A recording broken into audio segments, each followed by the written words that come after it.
we'll see exactly what comes on through. Right now, we're burning into reserve time just to get into the bands.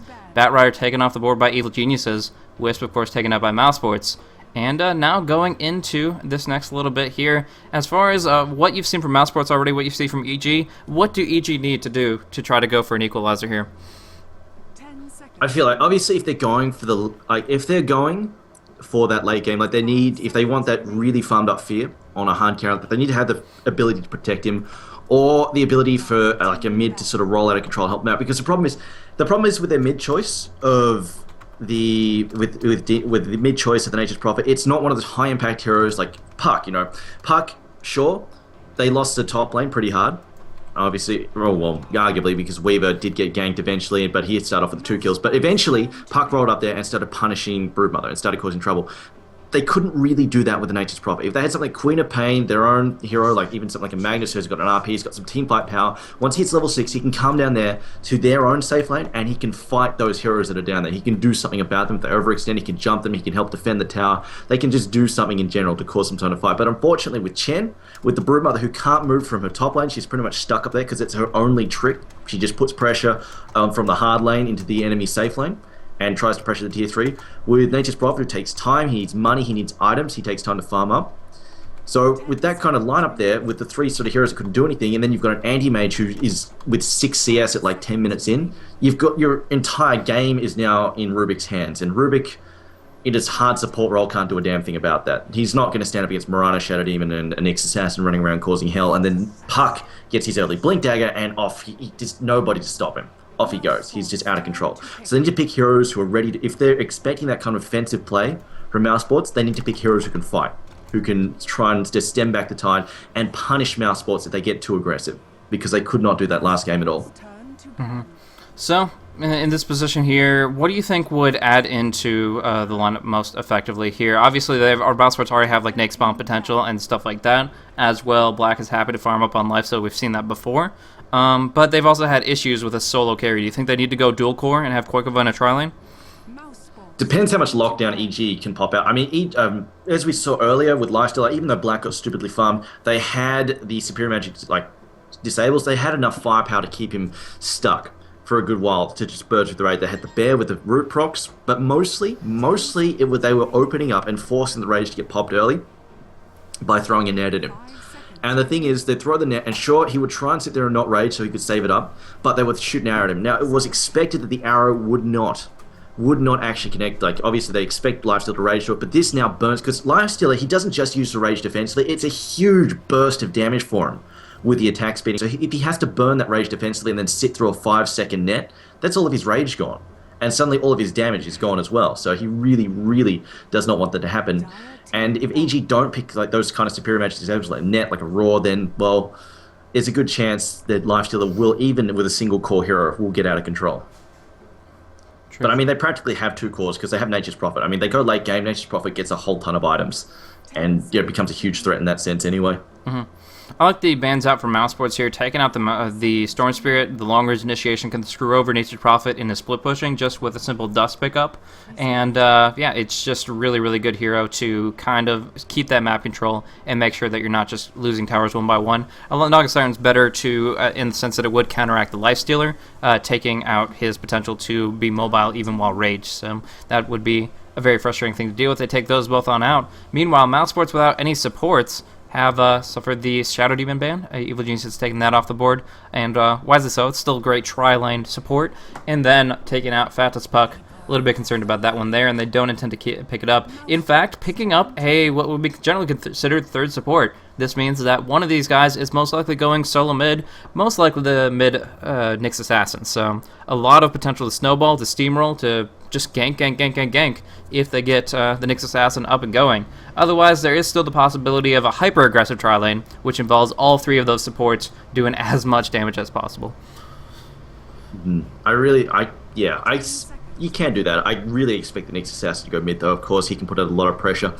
And they do have, keep in mind, this is EG, who have in the past run the hard lane Keeper of the Light. We probably should keep that in mind. We have seen that happen before, so they could always roll with that as well. And the Nyx Assassin and Visage could still be supports, both of them. On the other hand, I do appreciate the fact that Mousesports got rid of the Naga Siren. That was just such a hassle for Lifesteal. Interesting choice from the Crystal Maiden. Mm-hmm.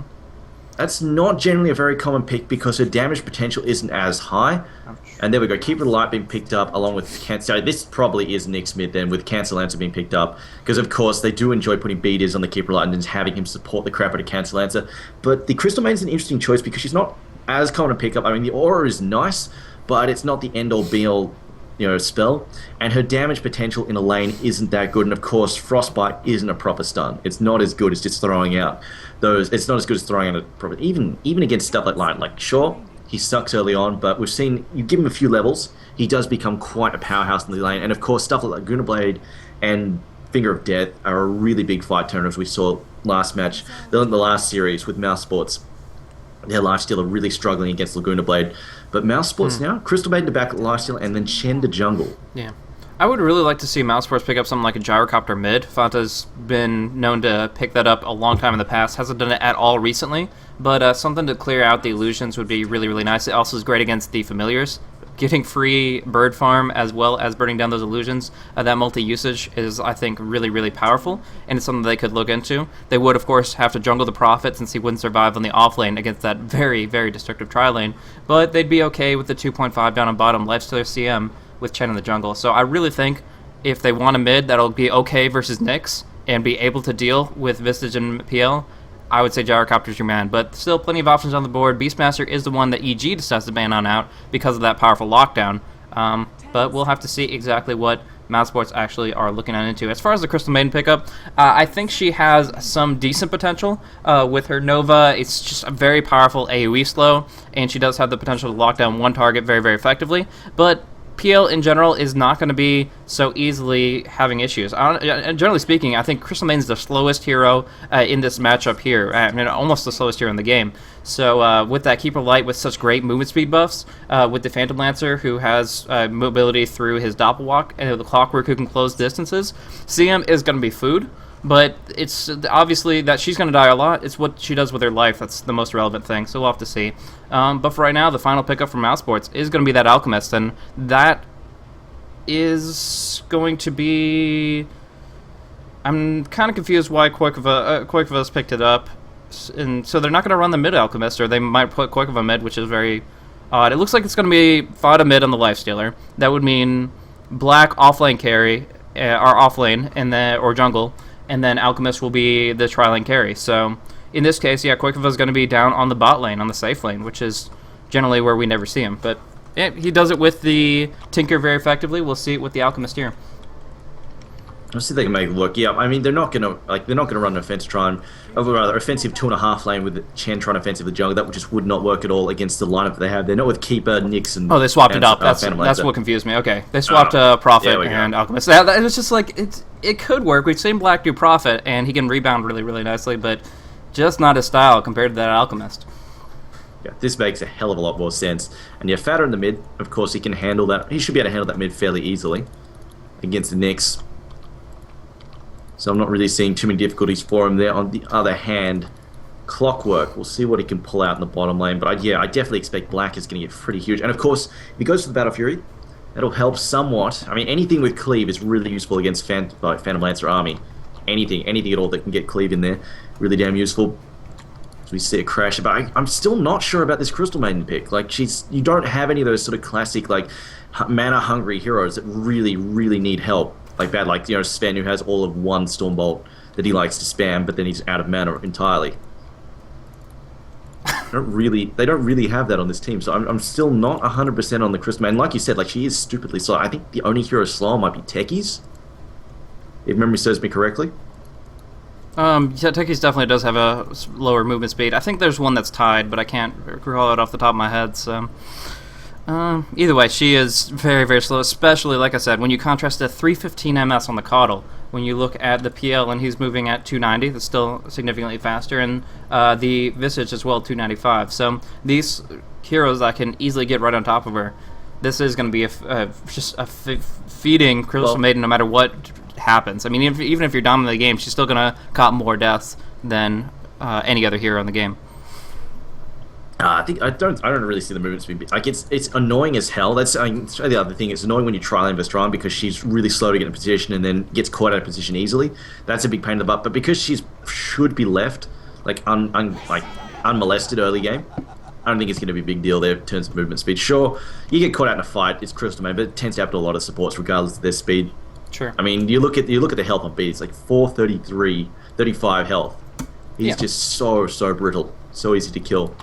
I mean, 15 extra, 20 extra movement speed, probably not going to save him. You get hit by a slow, get hit by a stun, he's going down very quickly. I'm just thinking of all the lances and the diffusal blades and stuff like that, and even a Ghost Scepter, it can be purged off, or you can be hit by the Soul Assumption or the Illuminate. So really, no matter what happens, it's just really, really hard to survive. But such is the life of any support, as you were mentioning. And it's going to come down to how big the carries get and how much focus they can put on this single target. If they have the detection, they can find out the correct Phantom Lancer with Acid Spray or Crystal Nova, then they can kind of just go to town on him before the cancer spreads, as we were saying. So he's going to farm it up. Fear's going to have a perfectly fine time. A lot better game than last time around as far as his early game. We'll see what they can make of it after the fact. Yeah, I think the deal here is that they're going to be looking... Black's going to get a lot of farm, obviously, and the thing is, he's going to hit sort of his stride a lot earlier than the Phantom Lancer, hopefully. Hopefully he'll get ahead a lot faster just because of his skill build and item build. He'll get ahead to the point where he's a dangerous threat, and the Mousesports will try and go on the offensive earlier than EG are ready for, and just try and put them under a lot of pressure, and basically force them to take fights that they don't want to take to defend. On the other hand, EG have plenty of opportunities to split push because Phantom Lance is great at doing it, and then they do have access to relocate as well, so they can put a lot of pressure on the map and then still be ready to fight. So that is something that we'll need to worry about.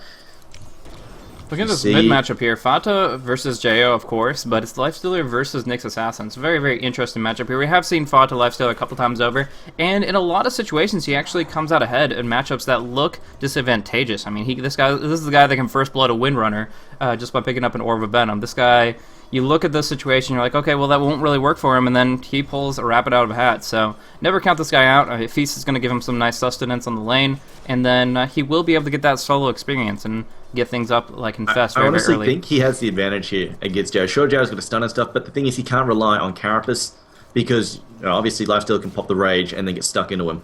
And you see, like, he's quite happy to go in there and start trading some hits because, of course, he's got Feast. And Jo's actually taking a ton of it and doesn't actually have Carapace leveled yet. He might actually go for this. No, decides not worth diving under the tower for it. And he will force him to potion up there. Yeah, if Jo salved under the tower, that would be Fata. That would almost bring himself down to critical HP. So there's really not worth the exchange if he was to go for the dive. But in general, he actually has a really good position, melee versus melee, especially since he was pooled regen. He does have a stout shield and Quelling Blade, and now he's going to have boosted speed. So a huge movement speed advantage, continuously can just trade hits over and over and over. And meanwhile, Nyx Assassin is just trying to farm up a bottle. Now, when Jo does get a bottle, it comes down to Rune Luck, whether or not he's going to be able to hold the lane. But meanwhile, up on top, Koikova is harassed underneath tower. He will find some experience here. He should get level 2, maybe even moving in towards level 3, but he is getting pressured so darn hard. Now Bambo closing on in. Grave Chill will come up, and I think they want to go for this here. He doesn't have Global Teleport. They do not have Lance Mana, though, and he's going to be able to hide underneath this tier 2. What they do accomplish with that, though, is all these creeps dying are not going to be within range of profit. Right now, Koikwa still level 1. And of course, they're going to put some good damage on this tower. So I don't think they're going to take it, but they will still put a fair amount of damage on it, getting ready for a push a little bit later. They don't want to take it just... I mean, they don't even need to take it just yet. It's going to be fine, because we're not really looking at any early rotations anyway from EG. This is going to take a little while. Like Crystal Maiden, she's really slow and doesn't really want to be moving around all that much. And of course, Synderen. Like, if possible, like, he doesn't really want to be going up there, because he's unlikely to get a kill off against the Phantom Lancer anyway, with his back up there, and he wants to be farming towards that early mech if at all possible. Because, like I said, I mean, they want to be trying to take, like, forcing early fights where they're going to have the advantage, and definitely mech is going to be a big part of that.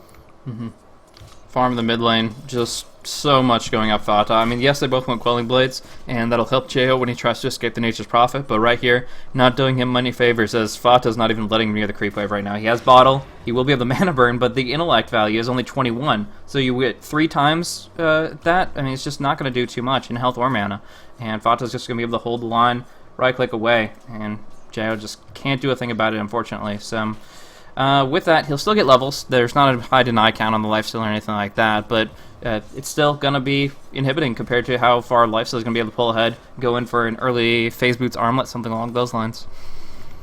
Should also mention that Demon has not really had much luck in this bottom lane either, sitting on all of 1 CS, hasn't really managed to pick up anything. so far. They've been doing some really good pulling in the bottom lane here. Pass as well as Synderen have really been causing some havoc for him there. Even with trying to use some shenanigans there with the creep wave, he's not really been able to secure a whole lot. Something that we haven't really touched, of course, is the fact that Mousesports have sort of a multi-core lineup here. They do have the Nature's Prophet who can sort of scale decently just because of his gold gain. Of course, they've got Fatter chewing away at mid, just farming up a nice amount of gold as well. And of course, they will have Black farming up his own Storm in the bottom lane. So you compare that to the lineup. E.g., they've got Phantom Lancer, that's it. So he's going to be going up against a fairly strong set of heroes in the late game, which may cause some issues for him. Yeah. Bad position for Koiko to be in right now. Flanking on up, Illusioned. Oh, wait, he's going to scout out with a Prophet. Really, really good tree amp movement. If he didn't see this coming, he would have been just completely obliterated once the creeps hit the tower. But instead, he's going to turn it around a little bit and put some damage on into Bambo, as well as clearing out those illusions. So, yeah, that would have been certain death if the creep wave hit the tower, because they would have dived on him with the Grave Chill active, getting him in range for that lance. But instead, now he is taking some hits. Are they going to come on through? Looks like Phantom Lancer wants a piece of it, but Bambo's just going to be the one to fly on away with that bonus movement speed. And a rotation from Crystalman. I don't know about this, although fortunately Fear has just expended the Lance. Had he not used the Lance on the creep wave, I mean, that could have quite easily been good. Like you mentioned, like you mentioned, Crystalman's pretty weak. So there we go. Going to hit a Lance and the Illuminate. There's the Soul Assumption as well. This is what I meant. Had they had the initial Lance there, she could have died really, really quickly with a second volley of spells. But now they've done a ton of damage to this tower too. Like this might be a little bit awkward actually. Oh, now it's almost not quite in deny range. Dropping down quickly. Oh, then now it is. There we go. Okay, so they're going to manage to pick it off there with the help of the. Actually, no, they're trying to sneak in a deny. It doesn't happen though. Koikova doesn't quite manage it. But with the help of the catapult there, they will just manage to bring it down in the end. So now gold advantage still goes not finding in. much luck in the bottom lane. Yeah, but I mean they get the gold advantage for Evil Geniuses with the tower kill there, and then along with that, Demon is actually doing slightly better than the Prophet as far as experience per minute. Actually, about 50% more experience. He is moving up towards level 4, and that's at least going to be allowing him to get to that ultimate and be able to contribute. Whereas Koiko is going to be relying on, I guess, a fallback Midas in order to try to rebound back. He's just so far behind. And it's going to take a little bit to actually get him to be a playing piece on the field. Either way, for right now, Fata starting to roam, starting to maybe go for a little bit gank action. Treant scouts out the courier, but I think he thinks that Keeper Light is maybe doing some stack jungling farming, and that's actually not the case. So he's not going to find a kill here, though he is pretty close at hand. They are still staying grouped up, all three. Specifically, Beat is hiding very close behind his tower. If Fata did find out Keeper Light, he'd be certainly dead with the open wounds and the infest, but just not going to obviously happen here. I want to make a point here. Like, sure, Koikova is not doing as well as Demon, but they are trading this because the supports on Mousesports' side is doing a lot better. Crystal Main is almost level 5.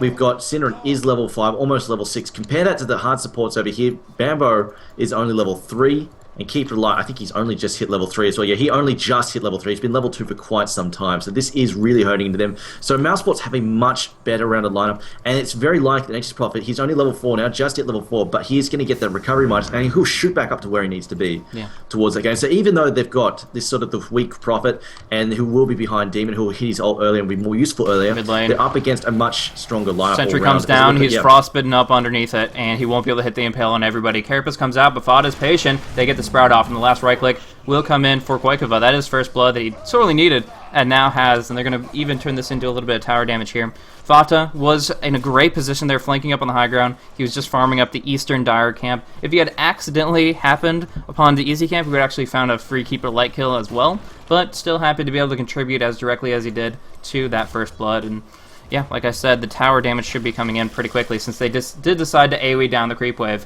with the infest. Here comes the Illuminate to most likely force him back. Yeah, Koikova and Paz taking a heck of a lot of damage, but still, they take the first blood, and that is going to be much needed gold to give them some momentum here. Yeah, that was definitely, they definitely need to watch out for these Illuminates. They're going to sting a lot if they try and put this early aggression on. Now, Chen has got 1500 gold farmed up there. There's a regeneration rune. Body's just going to deny that. But once he gets that mech, like, they're going to wait for the mech before they get really aggressive, I feel. Once they've got the mech, they have a much better sustain, particularly against, like, the Illuminate spam. They're always troublesome. And also, they do need to watch for the Nyx. Jara is level 7, and he is a pretty big threat towards Chen as well as Crystal Main. Quite easy for him to pick them off. And actually, they need to be... I mean, Synderen needs to be worried now, because if he decides he wants to gank the jungle, he could quite easily get picked off. So Black currently sitting on 3,900 gold. Do you think he's going for a Radiance or just saving up for a Battle Fury in full? Hard to tell. I mean, he might even do fast Shadowblade just so he has that gank potential as well. Though now, well, he'd already have Shadowblade. Yeah. Anyway, he's going to get ganked up here. They do not have the hookshot though. Alchemist has. Oh, he does have hookshot. Alchemist has a Shadowblade. No, I don't think he does. No. He has enough gold for. Sorry, I said that wrong. Oh, right. He has enough gold. He could have bought that 1,000 gold ago. So. And that's no trouble at all, but he does put out the purse on the courier. He's going to be picking up that Battle Fury in no time at all. But kind of surprised that Demon didn't go for the hookshot, but considering they had absolutely no vision of the enemy supports, the last thing they want to do is trap themselves in with that monster and the potential damage follow-up to come on through. Like, held them until the cogs disappeared, so well played there by Nature's Prophet. Lance coming out though. Fata, oh no, it's going to hit on pause. Fata, of course, would have had to armlet toggle the illusion, but Pause just gets to walk away. TP's on out of there. And Life's still going to go for the Infest. Might have been a mistake, but he does have the Rage TP available if he needs it, which seems to be the case. Jo lurking, but the Vendetta expires and he can't get close. Yeah, I mean, he's got Rage, he's got Armlet, he's got an Aegis even. He's probably just going to Rage TP out though. There we go. Even if he had the Vendetta, I don't think he could have burst him down just because he could have Armlet toggled it on. Most definitely. Still having some issues with the stream, so if you want to go ahead and cover the commentary for a moment, I'll make sure I attend to. Surprised that they haven't picked up those early items for fighting and brawling. There you go. Decided not to go with that. Yeah, it just kind of really limits EG's durability right now. I mean, it's already talking about Phantom Lancer playing Glass Cannon as he already is, but yeah, the mechanism on neither Clockwork nor the Keeper Light nor the Visage. I mean, all three are viable to go at with their considerable mana pools, but just not going to work out. They go for Force Staffs. They want mobility, and yeah, they can get in, get out. They can go in for cool cog plays. They can go in and be comfortable ulting in this position because they can just cogs out or force out of the cogs, but they don't keep their carriers alive. So the first to die is Visage. Alchemist does end up stunning himself, but yeah, it's just going to be a successful tier 2 tower push and then bring down the Visage.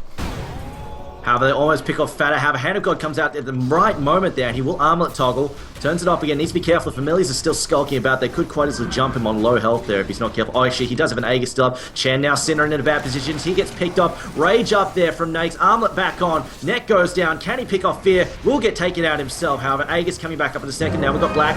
Gets trapped inside the cogs. He's going to chew through Demon. Just bashes him to death there with his two blades. Now we'll keep pushing forwards as he's still got the Shadow Blade up if he needs to give chase. Fata has respawned. Still pushing back in there. And I think they're just going to turn around and take this tier 2 in the mid. And all in all, I feel like a good result there for Mousesports, as well as they find a Desolator now on Nakes. They really wanted to kill on Fear, but he got Force Staffed out of the Acid Spray with about 50 HP. It was really, really close, but he was able to get on out of there, and Black was left to just clean up the rest. So, Pull Up the Vacuum was able to accomplish that very, very nicely, but yeah, now they take the tower. They're just rolling in the cash. Right now, at a gold advantage, continues to go up and up and up. For Mousesports, moving in towards 15,000. The experience is, yeah, 12,000 in of itself. So they're winning in kills. They are winning in CS. The only hope for EG is his Phantom Lancer. And Fear does pick up his Manta style, so does get a little bit of durability, a little bit more sustainable illusion activities with the fact that he does have 2 points in Phantom Edge and he does have the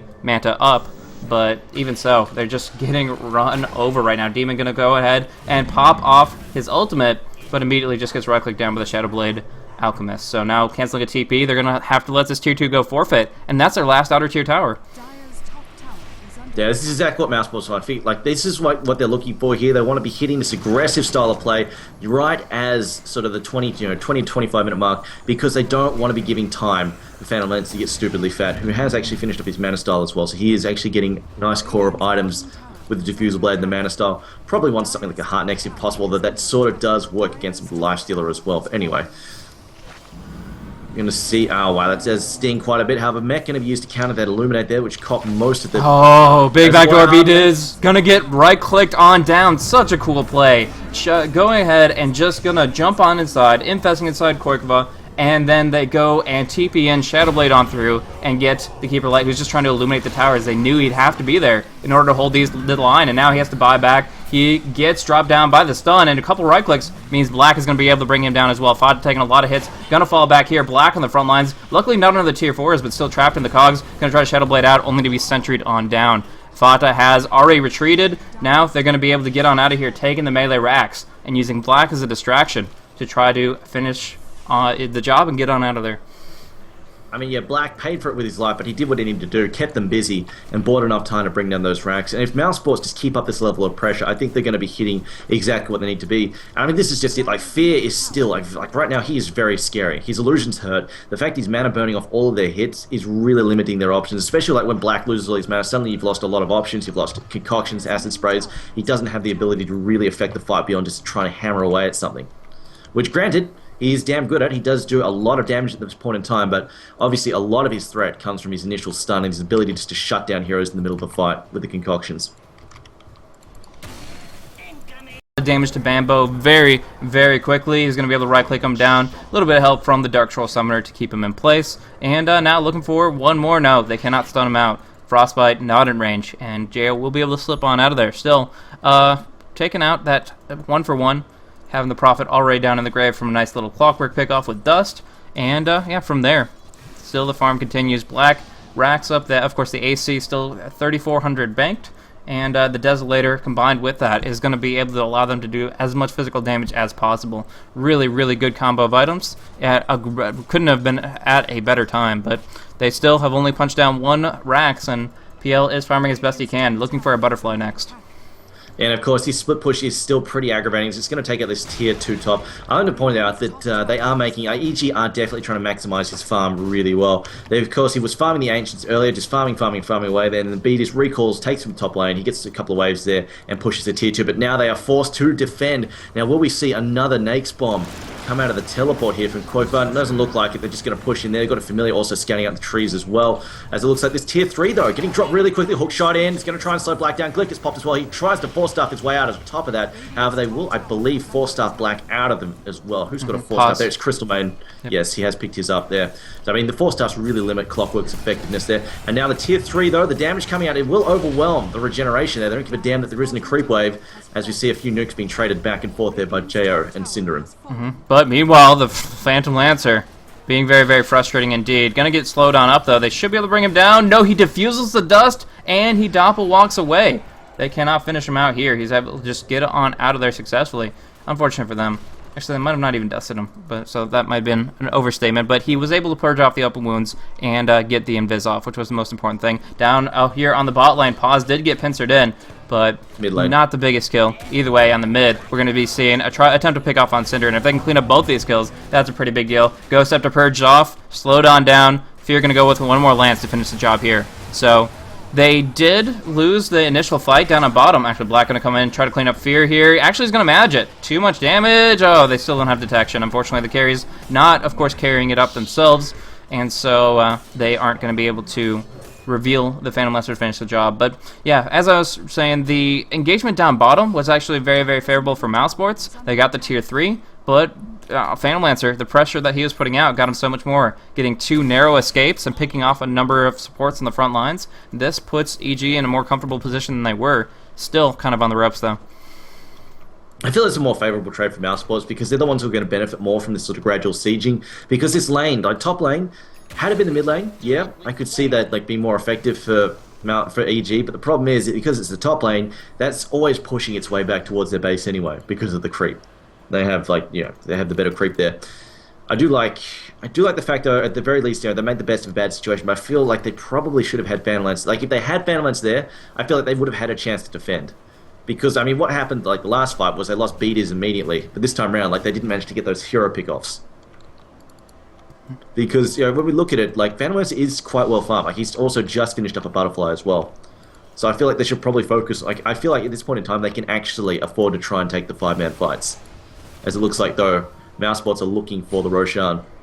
But there is vision from the Rocket Flare, and that'll make it actually difficult to feel confident going on into that one. As far as AoE initiation, of course, there are stuns like the Impale. There is the Illuminate to go across and harass people out of pit, but Beat is not in position to do so.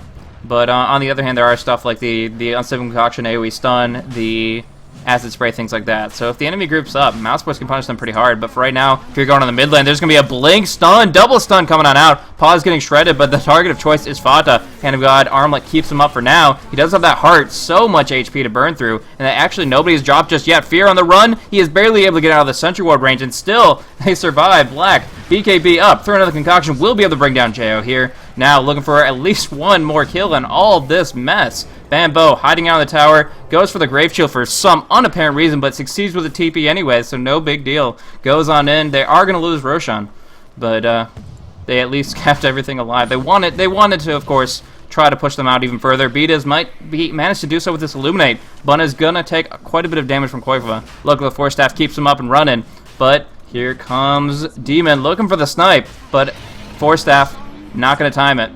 And I really feel like EG are focused on the wrong targets in these fights. Like, they really need to hit Chen and nail Chen quickly. However, I mean, they went after Crystal Maiden and didn't even get her because Chen just stacked out the heals and she managed to slip away. And the counter initiation there from Nakes also helping out quite a lot. So yeah. I think, honestly, EG need to focus on bringing down Chen before he just dishes out all the heals everywhere. Yeah. Actually, if they land a hook shot, and like isolate him, they could quite easily manage that, I feel.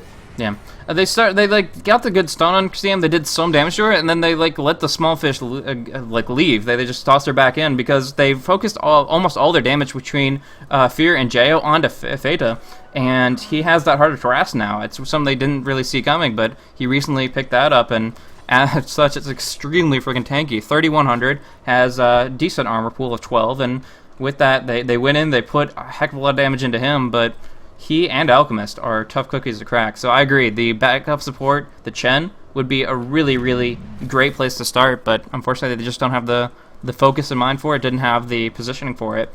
And so the end result is that the team fight goes overall in favor of Mousesports, and now they have the Aegis in their paws there. Lifesteal, of course, the one to have picked it up. Because, I mean, they open up, because they do have a Blink Dagger on Nick's Assassin, so if they open up on Chen, they can spot him up and then just burst him down quickly. They've got the opportunity. With a relatively long range on Soul Assumption, the fact that Nyx can just get on top of Chen, they can quite easily knock him out. Unfortunately, they went straight in towards Crystal Maiden. Let's be honest, she's got a couple of subpar nukes at 31 minutes of the game. When you're looking at these kind of heroes, Disable's not fantastic. It doesn't start spellcasting. It's mostly just an annoyance at this point in time, and you can dispel it with stuff like Manta Style. So really, I do not think they should have been trying to focus fire her at any part of that engagement. It should have been on the Chen, or they should just put everything into the Nakes, but I honestly don't see them dropping him real quick either. As we're going to have the Illuminates come through, they're doing a lot of damage. However, now Jail, oh my god, he just disappeared. Wow. Absolutely destroyed as we see the glyph get popped now by the Dire Side. Trying to hold off this aggression here. It doesn't look good for them though. Another Illuminate coming through, being max charged dead, forcing Cinnamon back, but they're not finding any room to jump in here, especially with Nyx down. This is looking pretty bad for them. 5v4. Chen still has Hand of God.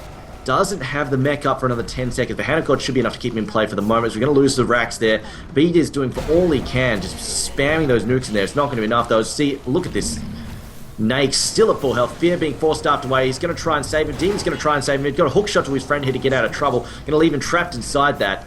Cogs, however, he's not going to really do a whole lot, and it looks like Black is going to force them back, just zone them out. They will take that rack. So they're going to sweep mid, and this looks like it's the end of the road for EG.